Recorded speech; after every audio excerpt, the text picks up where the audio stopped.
Okay, so today in this video lecture we will discuss about the fertigation.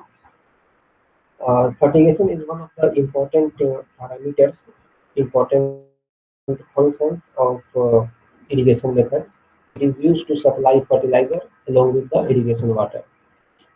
So by the end of this lecture, the students will able to know the fertigation and what are the need of fertigation, advantage and disadvantage of fertigation, and the fertilizer, different types of fertilizer which are used in the fertigation through drip irrigation system.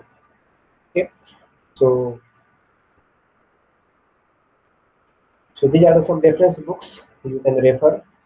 The Anil Kumar and Angelo Francis Dennis Practical Manual on Soil and Water Conservation Engineering. This book is available on Amazon.com, and other books you can refer the theory, irrigation theory and practice by A.M. Michael, sprinkler and triple irrigation by Keller Jack and Blasner Rondi, and other books you can refer the efficient use of irrigation water written by G.H. Sankara Reddy and T. Yella Manda Reddy. Okay, so these are the reference books you can refer for this topic. Okay, so let us start the topic. So first is the fertigation. So what do you mean by the fertigation? Fertigation means the application of fertilizer or application of chemicals along with water through a drip system or a sprinkler system. So this process is known as the fertigation. So if we are applying fertilizer or some chemicals along with the irrigation water, then it is known as the fertigation, or in other words, chemigation. Okay. So fertilizers that are water soluble can be effectively and efficiently applied through drip irrigation system. Through drip irrigation system, only water soluble fertilizer are used, uh, uh, not that fertilizer are used which is not water soluble. Okay, otherwise the drippers may be clogged. Okay, so we should always use the water soluble fertilizer. Now, plant protection chemicals can also be applied effectively using the same equipment. Okay. Now, what are the need of the fertigation? Why fertigation is done? So we know that the Indian soils are deficient in nutrients. So in order to achieve high crop production, it is required to supplement nutrient by adding chemical fertilizers and nutrients. Okay. So these chemicals of fertilizer are expensive. Okay, so large quantity of fertilizer are imported to meet the growing demand. On the other hand, country is facing no fertilizer application efficiency. So hence there is a need for using a fertigation system. Okay? So this fertigation has been seen as a tool that can help to accomplish the goal of agronomic and aesthetic lushness with relative ease. It enhances the efficiency of meeting the nutritional needs of plants. Fertigation allows the selection of nutrient inputs as needed or whatever fits the prescription to match a stage of growth, time of year, as well as saving in the operation money. So it is a safer application method as it eliminates the danger of affecting roots due to the higher dose. Okay. Through drip irrigation system, we apply the measured quantity of fertilizer to the crops. Okay, so there is no so much danger. Now, what are the advantages of this fertigation method? So, first, it is synchronization. It is synchronized with plant requirement. Okay, what is the meaning of this? Uh, in drip irrigation system, the fertilizer application is synchronized with plant need, which varies from plant to plant. In drip irrigation system, the amount and form of nutrient supply is regulated as per the need of critical stage of the plant growth. Second advantage of this fertigation system is that um, economics. Okay, it saves the amount of fertilizer. due to the better fertilizer use efficiency and reduction in leaching. So reduction in labor and energy cost by uniform water and nutrient distribution. So this is the second advantage. Third advantage of this fertigation system is that it has balanced nutrient availability. Okay, how? Due to the optimization of nutrient balance in soil by supplying the nutrient directly to the effective root zone as per the requirement. Fourth advantage of this fertigation system is that higher yield. Okay, because we are giving the fertilizer when it is required, not on the bare land. Okay, so ultimately there will be the greater yield and also the quality of produce will be good. Okay, higher fertilizer use efficiency. Okay, so the fertigation system, we supply the measured or balanced amount of fertilizer to the crops. Okay, so automatically it will, you can say that it has higher fertilizer use efficiency. It ensures a uniform flow of water and nutrient. Timely application of a small but precise amount of fertilizer directly at the plant root zone. This improves the fertilizer use efficiency and reduce nutrient leaching below the root zone, as this type of case happens in the flood irrigation system. Okay, so it improves availability of nutrients and their uptake by the crop. Okay. The other advantage of this fertigation system is that it is a safer application method as it eliminates the danger affecting roots due to the higher dose. If you are supplying high dose of fertilizer, it is uh, sometimes uh, it creates bad effect to the plant. So, but this fertigation system also has disadvantage. What are those disadvantages? First, it has a high initial investment because for fertigation system we generally use the drip irrigation system or a sprinkler irrigation system, and this system components are expensive. Okay, so high initial investment is there. Second, the relatively higher maintenance cost. The maintenance cost of drip and fertigation system is higher. Third, limitation or you can say the drawback of this fertigation system is that the clogging of drip emitter. Okay, so good quality water is very essential. Due to the precipitation of chemicals, clogging of drip emitter may cause a serious problem. Okay, although we install the some filters, but all impurities will not be checked by the filters. Okay, so there is a chances of clogging of drip emitter, especially if you are using the non-water soluble fertilizer.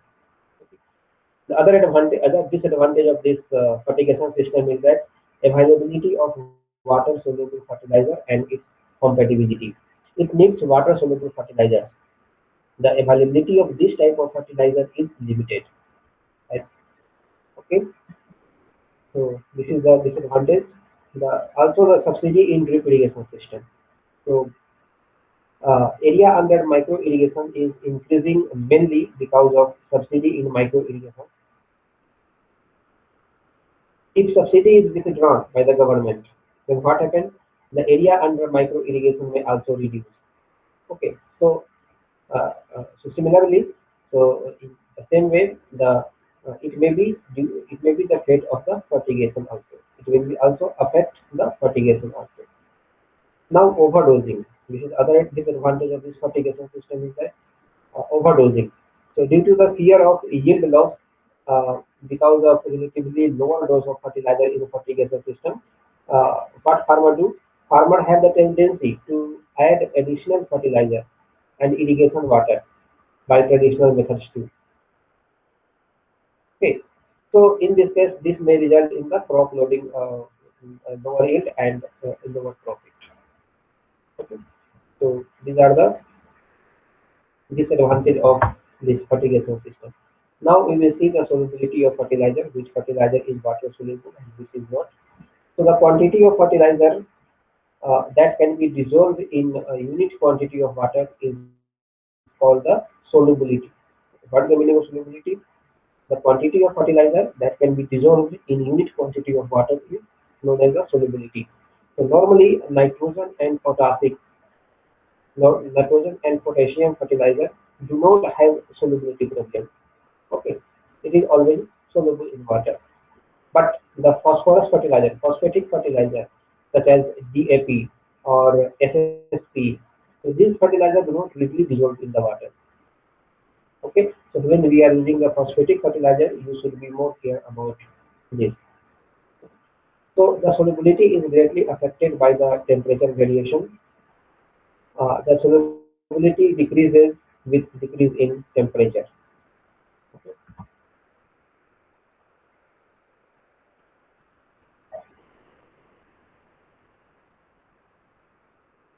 Now, the fertilizer used in fertigation and their solubility, urea, potash, and highly water-soluble fertilizer are available for applying through fertigation system. Application of phosphorus through fertigation must be avoided as it makes precipitation of phosphate salt. Okay. So thus phosphoric acid is more suitable for fertigation as it is available in liquid form. Okay. A special fertilizer like monoammonium phosphate, nitrogen and phosphorus, polyfeed like nitrogen, phosphorus and potassium, or multi-K like nitrogen and potassium, potassium sulfate, potassium and sulfur. These are the highly suitable for fertigation purpose as they are highly soluble in the water. Okay, and also you can apply the ferrous, manganese, zinc, copper, boron, molybdenum. These type are nutrients are also supplied along with the special fertilizer. Now these are the common fertilizer which are used in fertigation system, and here this is the name is given, and here solubility of that fertilizer is given per liter. Okay, at the temperature of 20 degrees C.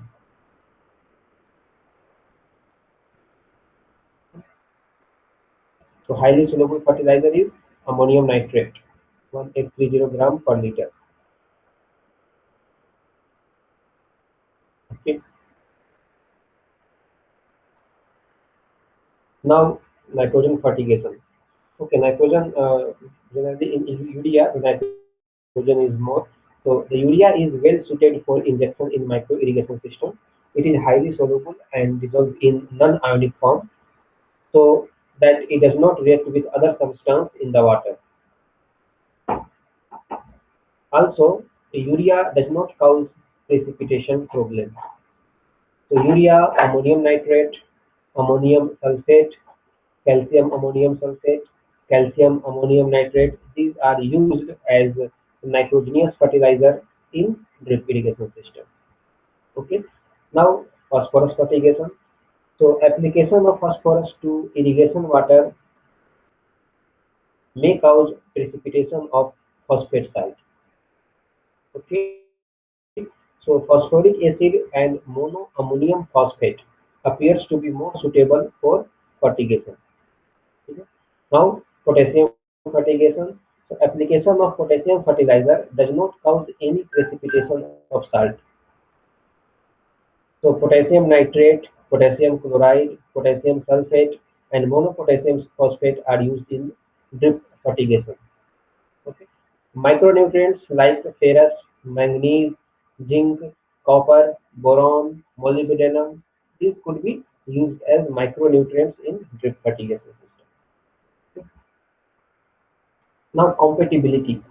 So uh, in the previous slide we have seen the solubility. Now this is the compatibility. What do you mean by compatibility? So mixing the solution of two or more than two water soluble fertilizer can sometimes result in the formation of a precipitate. Okay, if we are using the water soluble fertilizer, two types of water soluble fertilizer, then when we mix them, then this can also sometimes form the precipitate. Okay, so their solution should be prepared in two separate tanks. If we mix them, then it will make precipitate. So when we are using these two types of fertilizer, then we should prepare that two types of fertilizer in two separate tanks. Okay. So in this chart, this is a compatibility chart for different water soluble fertilizer. Okay. So here you can see this is the urea. If you mix urea and urea, no problem. Compatibility, ammonium nitrate and urea, this is the compatible. Okay, ammonium sulfate and urea, this is compatible. Calcium nitrate and urea compatible. Mono ammonium phosphate and urea compatible. Mono potassium phosphate compatible. Potassium nitrate compatible. Okay.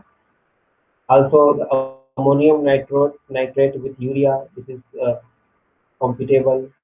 Okay. Ammonium sulfate and ammonium nitrate compatible. Okay, so these are all the compatible. Okay. LC means limited compatible. If we mix the calcium nitrate and ammonium sulfate, then this is limited compatible. Okay. So here in the start you can see LC here again. NC non-compatible. So mono ammonium phosphate and calcium nitrate, these are non-compatible. Similarly, the mono potassium phosphate and calcium nitrate, this is also non-compatible. Okay. Also the calcium nitrate and monoammonium phosphate, this is also non-compatible. Similarly, monopotassium phosphate and calcium nitrate, this is also non-compatible. Okay, potassium nitrate and ammonium sulfate, this is also the limited compatible. So these are the chart which are showing the different water soil compatibility of different uh, water soluble fertilizer. Okay.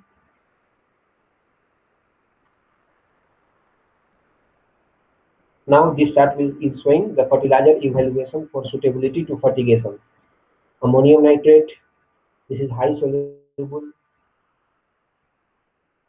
precipitation will be low, compatibility is good, corrosion is medium. Similar ammonium sulfate, solubility is medium, precipitation is high, compatibility is poor, corrosion is poor. Okay.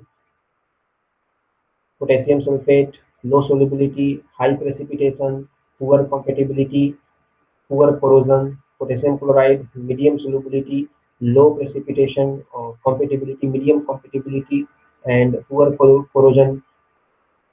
Potassium nitrate, medium solubility, low precipitation, medium compatibility, and good corrosion. Okay, so these are the some chart which giving the fertilizer evaluation for suitability to fertigation. Okay. Now we will see the factor for effective fertigation design. Okay. So what are the different factors for effective fertigation design? So first factor is frequency of fertigation. Second is injection duration in fertigation, and third is the rate, injection rate, fertilizer injection rate. So these factors affect the effective fertigation design: frequency, injection duration, and injection rate. Okay, so these are the factors which affect the effective fertigation design. So first one is the frequency of fertigation. So fertilizer can be injected into the irrigation system at various frequencies, once in a day, or once in every 2 days, or once in a week. Okay. This frequency depend on system design, irrigation scheduling, soil type, nutrient requirement of the crop, and the farmer's preference.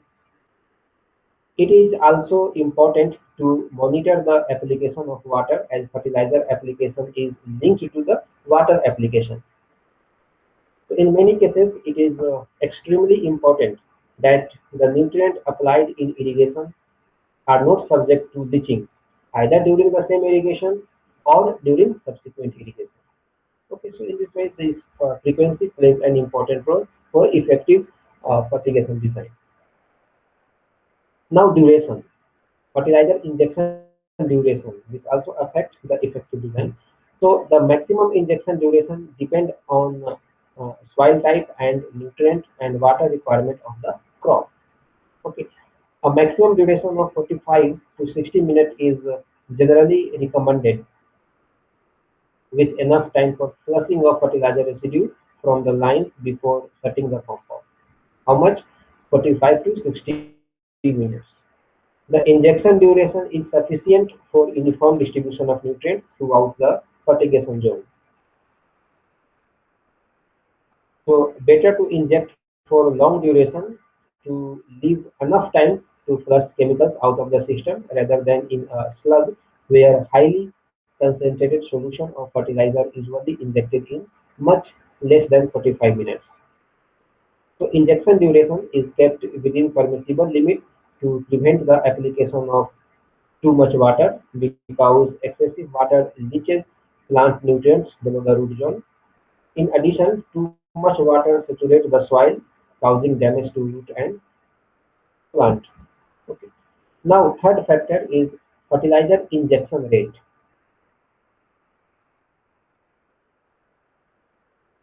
So, on what factor this injection rate depends? The fertilizer injection rate into the system depends on the concentration of the liquid fertilizer and the desired quantity of nutrients to be applied during the irrigation. Okay, on this parameter, this injection rate depends. Okay, so there are some equations to determine the fertilizer injection rate. Here the equation is given: QFI is equal to FR into A divided by C into TR into LT. Okay, where QFI is the injection rate of liquid fertilizer solution into the system and it is expressed in liter per hour. FR is the rate of fertilizing per irrigation cycle and it is expressed in kilogram per hectare. A is the area irrigated and it should be in hectare area. So area irrigated in time LT. Okay, LT means the duration of irrigation. C is the concentration of nutrients in liquid fertilizer in unit is kg per liter. And TR is the ratio between fertilization time and irrigation time. And that is the duration of irrigation time in hours. Okay, so this is the equation through which you can calculate the fertilizer injection rate. So injection time should be limited to prevent over application of water that will leach chemicals. Okay, so this is all about this fertigation and its solubility. So this is assignment. You can solve this assignment. The first question is what is fertigation? Fertigation means the supply of fertilizer along with the irrigation water, that is known as the fertigation. And write down its need. Okay, what are क्या जरूरत है fertigation का nowadays? So you have to write down in 3 to 4 lines. Okay, need means why we are using the fertigation. You know that by if you need the more yield from the field, then you have to apply the fertilizer. And fertilizer can be applied in the field through hand in the broadcasting method. Generally, in the flood irrigation method, this type of activity is practiced. Okay, and other is through drip irrigation or sprinkler irrigation through micro irrigation system. Okay, so in the first method where we broadcast the fertilizer, so many fertilizer is wasted. Okay, and you know the cost of fertilizer is nowadays much more. Okay, so in this condition, we have to save the fertilizer so that you can save the money. And for this, fertigation is essential. Yes, initial investment is more. Okay, but overall, if you see the overall economy uh, about the crop of crop yield through fertigation, then fertigation system is the good. What are the advantage and disadvantage of fertigation? Okay, advantage one great advantage is that uh, you can supply the fertilizer along with the irrigation water. Okay, so it can save the time, it can save the fertilizer amount. Okay? And disadvantage is that uh, because the initial cost will be more, because fertigation system can you can apply the fertigation system through sprinkler irrigation or drip irrigation system, and these two systems are costly in comparison to the other method of irrigation. So this is the disadvantage. Okay. And write down different fertilizers which are suitable for fertigation through drip irrigation system. So here you can write down in soil. Okay. So these are the assignment.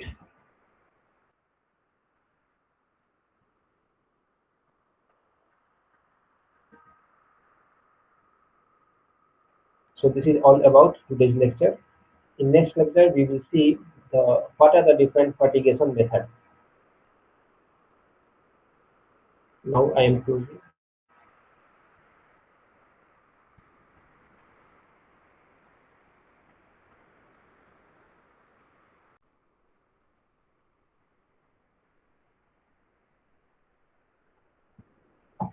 Okay, so now we have seen the water harvesting. The three types of water harvesting are there. The runoff water harvesting, harvesting the runoff water, flood water harvesting, the harvesting the flood water, and groundwater harvesting, harvesting the groundwater. Okay. Now there are different techniques are used to harvest the runoff, harvest the flood water, as well as harvest the groundwater. Okay, so in the we have seen the runoff harvesting techniques. Okay, like short-term runoff harvesting technique we have seen. So now we will see the long-term runoff harvesting techniques. So, so this is the techniques which are used for harvesting the runoff water for the longer period. Okay. So in this case, we build a large water storage for the purpose of irrigation, for fish farming, for electricity generation. Okay, by making a dam. So this all comes under the long-term runoff harvesting techniques. So what are the design criteria of these constructions when we make? So the following are the design criteria. First one is watershed should contribute a sufficient amount of runoff in that area,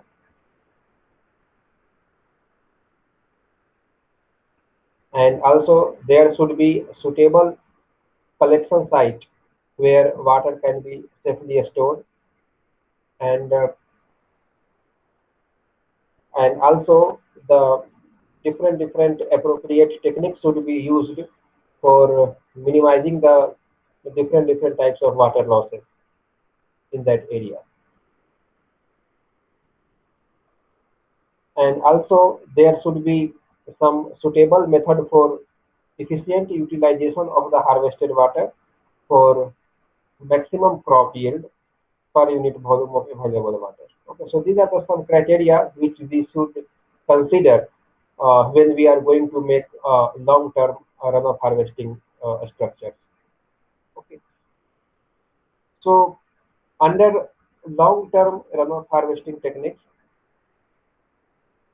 the most common long-term runoff harvesting techniques structures are dug-out pond or embankment type reservoir. Okay. So first one is dug-out pond. So this is constructed by excavating the soil from the ground surface. The construction of these ponds is limited to those areas which have land slope less than 4% and where water table lies within 1.5 to 2 meters from the ground surface.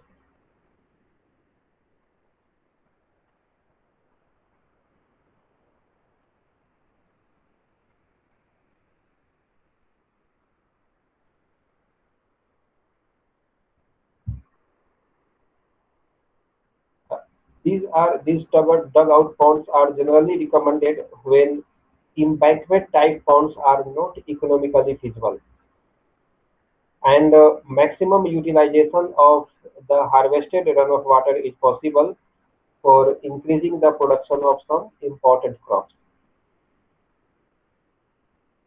So this type of ponds require brick lining with cemented plastering to ensure maximum storage by reducing the seepage losses. If brick lining is not provided, if cement plastering is not provided, then there will be more seepage loss may take place. Okay. So to minimize the seepage loss, the surface of this pond is lined, okay, with cement plastering or brick.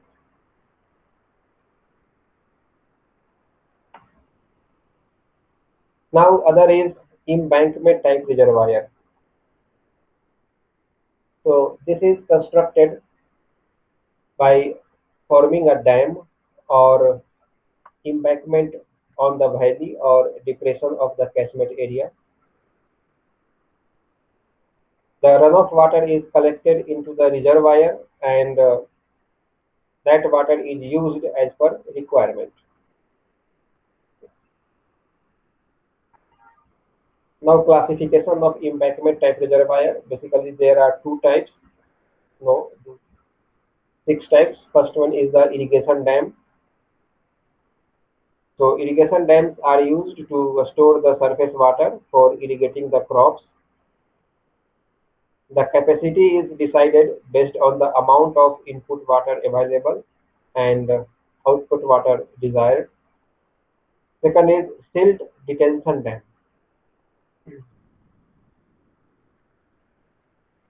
So why these are used? Silt detention dam, what it does?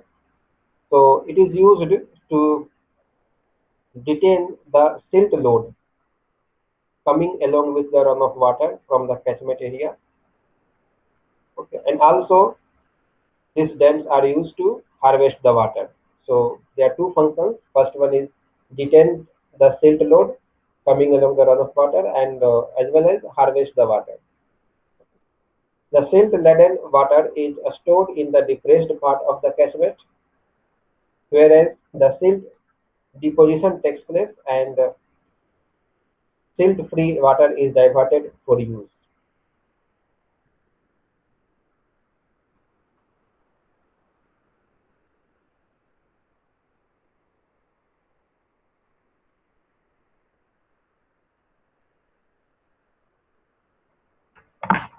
Just coming.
So in the silt detention dam, the silt rolls is detained as well as the water is harvested. Both function is done by the silt detention dam. The silt laden water is a part of the catchment where the silt deposition takes place, and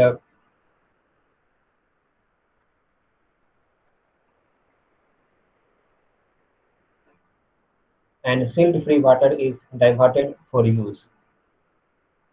Such dams are located at the lower reaches of the catchment, where water enters the valley and finally released into the stream. Okay, so this is the embankment type reservoir, the techniques to harvest the long-term water. So this embankment type reservoir has these are the classification: irrigation dams and silt detention dam. After that, the high level ponds are there. So high level ponds are, these are the dams are located at the head of the valley to form the shape of a water tank or pond.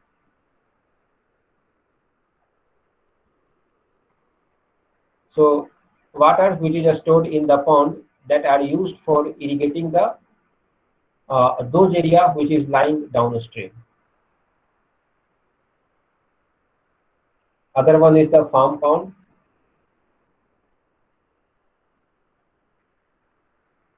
So these farm ponds are constructed for multi-purpose objective, such as it is used for the irrigation purpose, livestock purpose, water supply to the cattle feed, fish production, etc.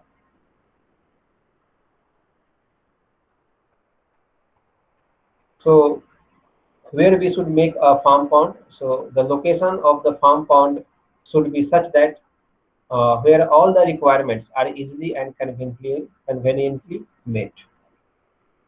The other type is water harvesting pond. So water harvesting pond, these farm ponds can also be considered as water harvesting ponds. They may be dug out or embankment type. Their capacity depend upon the size of the catchment area. The runoff yield from the catchment is diverted into these ponds where it is properly stored. Okay. Other one is percolation dam.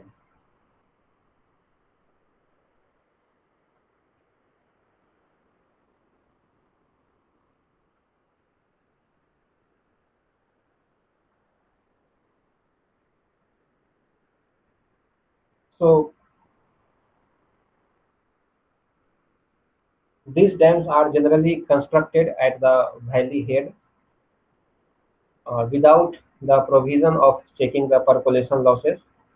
Thus, a large portion of the runoff is stored in the soil. The growing crops on the downstream side of the dam receive the percolated water for their growth. So this is the percolation dam.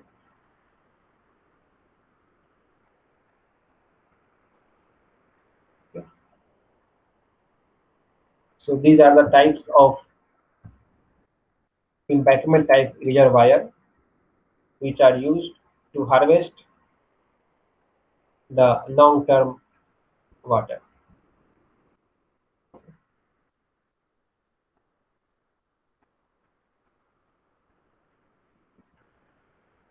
So these all constructions are under the runoff water harvesting technique. We have seen two types of runoff harvesting techniques. First one is short-term runoff harvesting techniques, and other one is the long-term runoff harvesting techniques. Now, the second water harvesting type is flood water. Previously, it was the runoff water. Now, it is the flood water harvesting.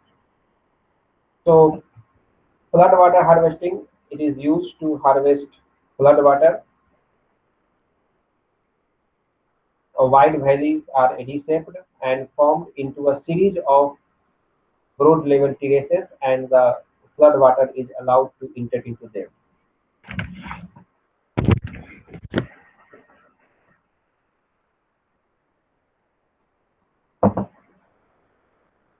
The flood water is sprayed on these terraces where some amount of it is absorbed by the soil, which is used later on by the crops grown in that area.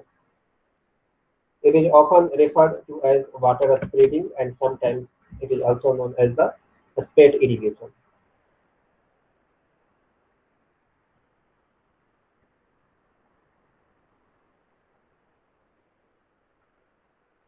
The main characteristics of floodwater harvesting are: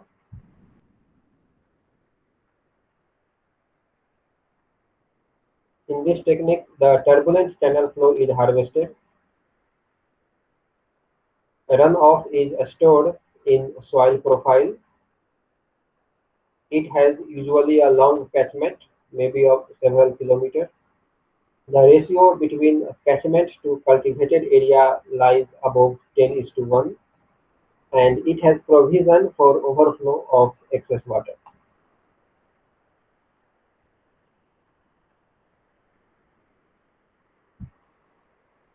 Example of floodwater harvesting through water spreadings are permeable rock dams, water spreading bunds, flood control reservoir. These are the some example of the floodwater harvesting technique. First one is permeable rock dams. In the picture you can see these techniques. This is the permeable rock dams. This is the area, slopy area is this. So water flow along this way from top to bottom, and here across this slope some rocks are placed. Okay, so these rocks will obstruct the flow of water, and water remain stagnant behind these rock dams. And also on the soil surface area, these rocks are placed so that all the water will spread in this soil surface, and moisture inside the soil will be increased. And hence you can say that this technique is used to harvest the water.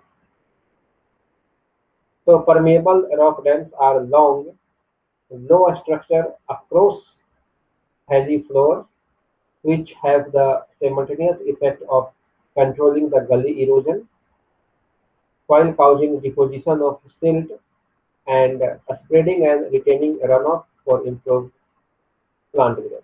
Okay, so not only water is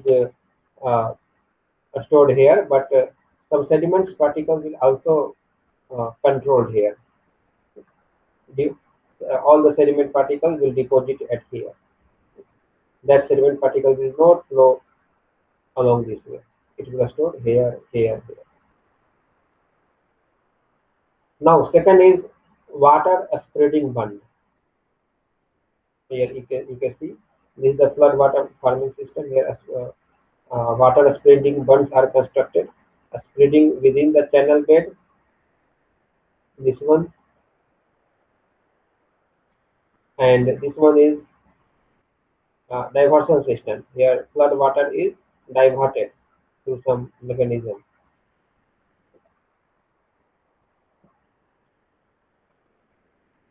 So water spreading bunds are used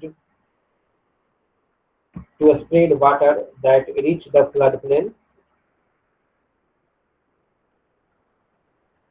either because it has been diverted from a water course or because the water has naturally reached the floodplain.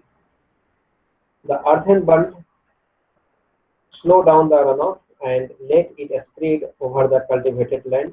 Thus, they increase the infiltration rate in that area.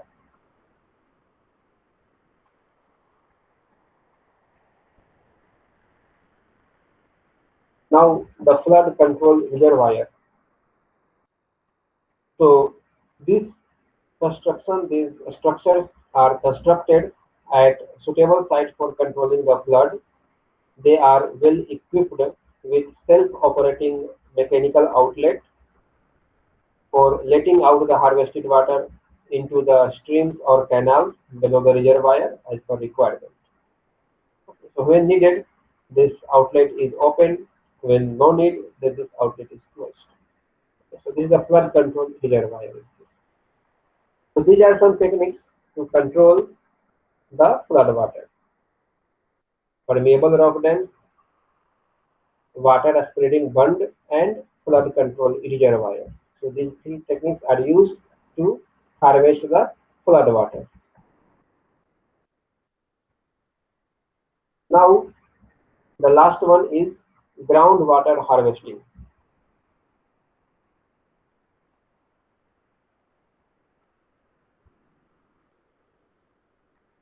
So under the groundwater harvesting, the most popular technique is canal system. So here you can see in this picture, this is the canal system for harvesting the groundwater.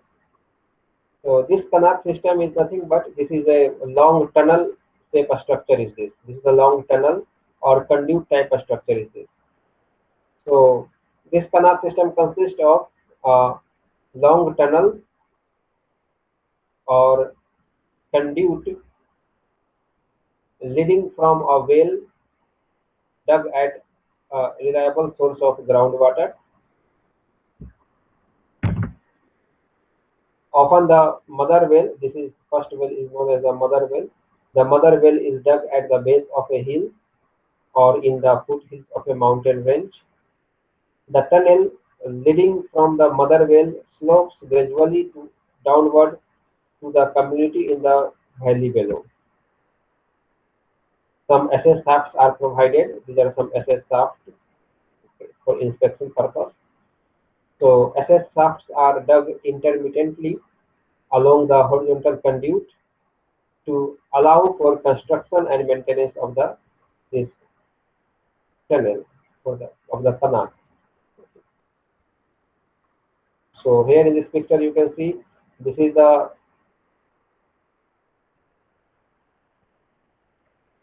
canal channel, this one, the water carrying channel is this one, and this is the mother well, the main water source for the canal system, and these are SS shaft.